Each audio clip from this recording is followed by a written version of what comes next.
everyone from Chelsea Fan TV. Before we watch the fan cam, a shout out to the sponsors, Match Bingo. Now I'm telling you people, if you would have put anything on Match Bingo and it would have been Chelsea to score 1 goal, or Chelsea to score 2 goals, or Chelsea to score 3 goals, or 4 goals, or 5 goals, you would have won big, okay? That's all I'm saying.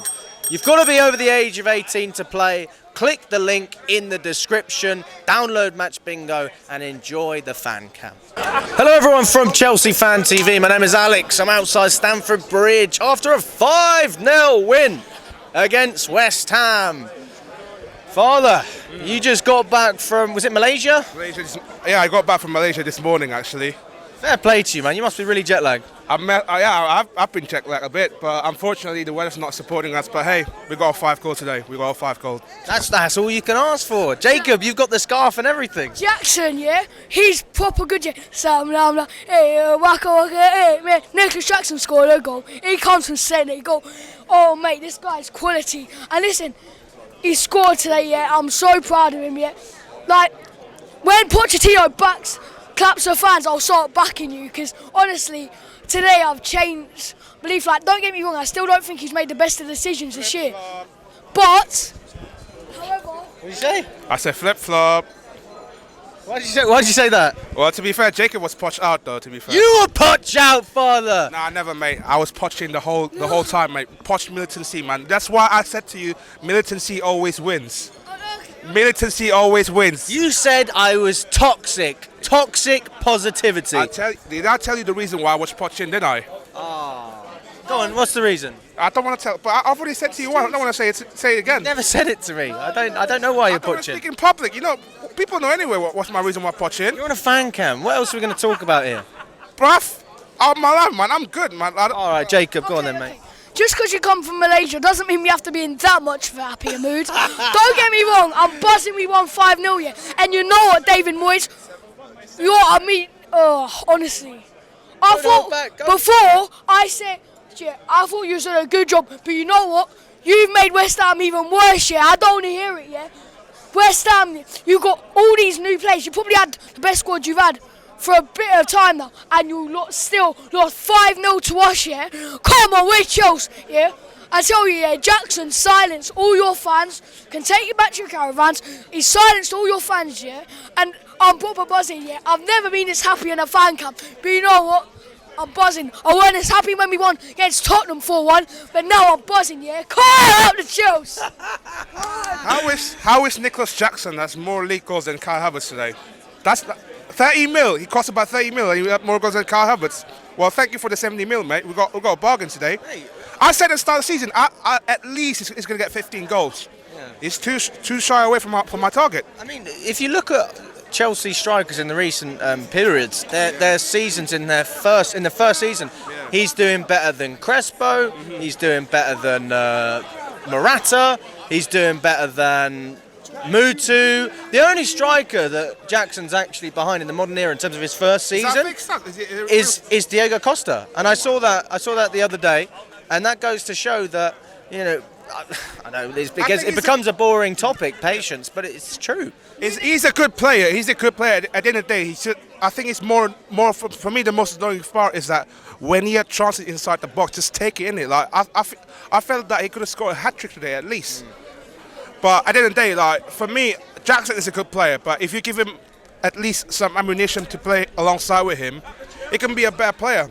And that is where I feel like some of the fan base this season have been impatient enough with some of these players. And I understand this, we have to have our standards to be this high. But at the end of the day, like, okay, if we want to move as a team at the moment, we've got no effort. It's going to take step by step. But at the end of the day, it's just that. I don't know what Poch doing in the last couple of games. It seems to work with him. I think it feels a bit more fluid at times. You know, I just don't know whether he's liking Jackson to play as a left wing or more as a striker. It's another conundrum as well. Am I hearing this, Father? Am I actually hearing this, or is it just a dream?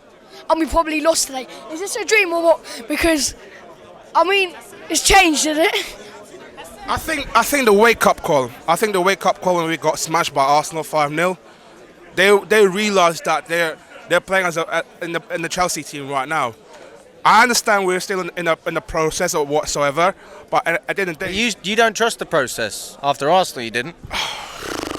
you know what? At that time, I think it was because of my reaction after that. I don't know what happened when I smashed the bottle after that game. It became like boom. I mean, that could have become a lot more serious if you'd have actually hit the guy that was on the bike. Oh please, mate! Honestly, if I could have hit the guy, I could have paid him his hospital fee anyway. Malaysia has changed it for the good. I think a lot of us are more positive, yeah. Now, I'm not going to say that, Pochettino's some expert, but you know what? These players are good enough to silence Pochettino, yeah. He's proven all you mouthy Arsenal and Tottenham fans off, yeah. Yeah, just because Arsenal beat us, yeah. We've silenced Tottenham, we've silenced West Ham, and you know what?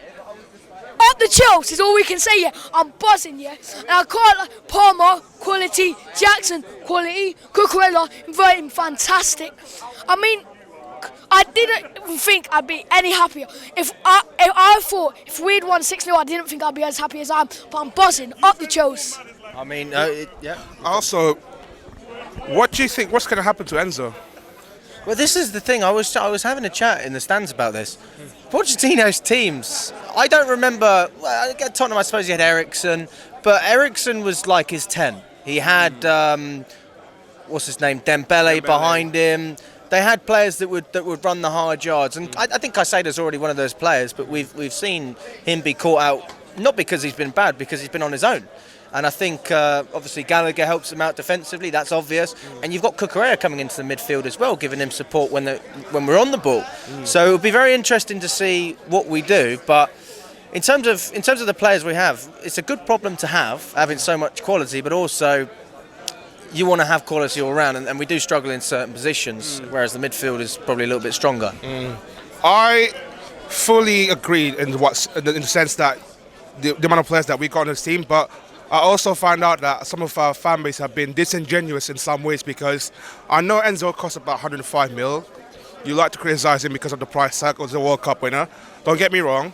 Like, I don't think he's been that good this season as well. But I think it's more to the fact that Poch is trying to tweaking things with Enzo. He's trying to do something different with Enzo. But at the moment, it's just that Gallagher and Caicedo with Cucurella playing as an inverted left back to play into middle.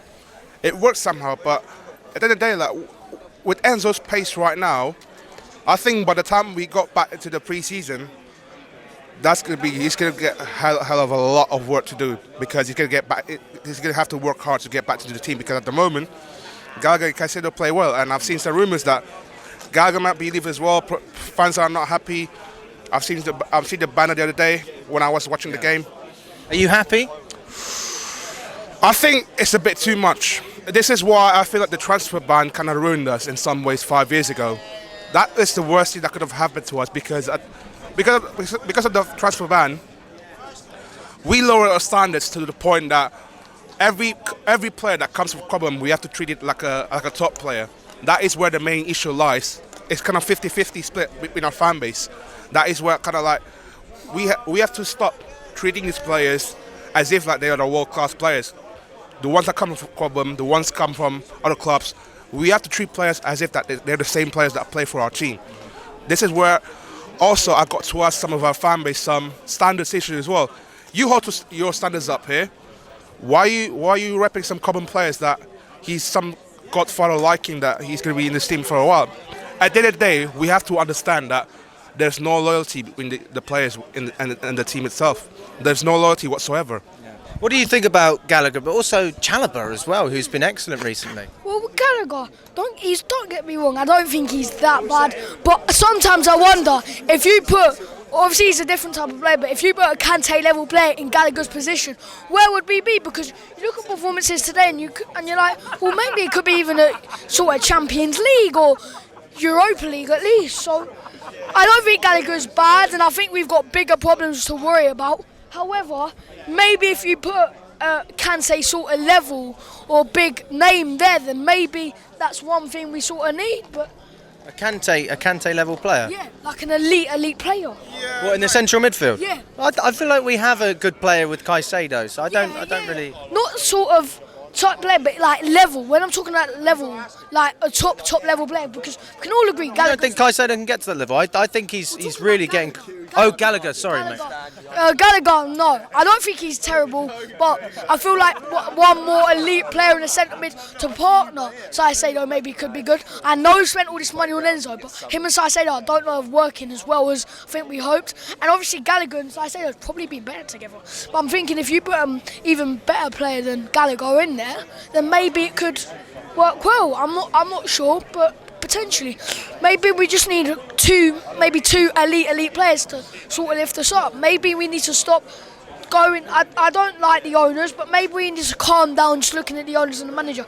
But actually, look, two proper elite players could help. A striker and a midfielder, then, in your eyes. Like an elite player could help us or attack us. Come on, Jacob. Yeah.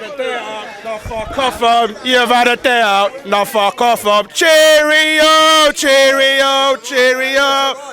Cheerio, cheerio, cheerio. Cheerio, cheerio, cheerio. Well, there you go. There you have it. I mean, Father, just final points then. Pochettino has changed your mind. You want me to say? Do you want me to give you shameless answer or a sensible answer? Shameless. Shameless answer, yeah. Shameless answer, yeah. But sensible answer is, I think there's going to be a massive backlash at the end of the season. I think it depends on where we are at the end of the season. Let's say if we get a victory next week against Forest, I think there's a chance that we might get a Europa League spot or maybe Conference League spot in some ways. But at the end of the day, I think it's a game-to-game basis. Though I just want to see him, perform in this kind of consistency. And the most annoying thing is that why does he taking so much time to give that inverted system up until today?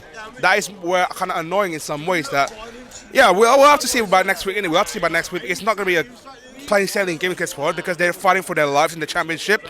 So we're gonna have to be massive alert comes next week though, because they're gonna have to be up for it and against us next week.